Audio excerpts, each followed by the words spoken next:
Well, I don't know if you can hear it, but my TLX 2018 A-Spec Elite has started getting rod knock. You can't really hear it quite like that. I'll give it a rev in a second, but this car's only ever seen premium gas, synthetic dealer oil changes, all dealer maintenance done. All maintenance done by the dealer on schedule. And this just happened out of nowhere. Had never heard the sound before until they changed the oil. So let's give a quick listen so you know what to listen for. Give it a rev.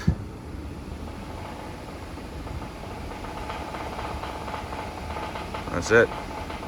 Engine's done. Short block incoming. Thank goodness I bought the extended warranty when I did, because now I'm going to have a new engine at 110K for $0. So what I may do is get them to change the timing belt and tensioner while they're in there and pay for those parts. But aside from that, it's going to be a pretty new engine for pretty much no money. So drive safe out there, and hopefully you bought the extended warranty or this doesn't happen to you.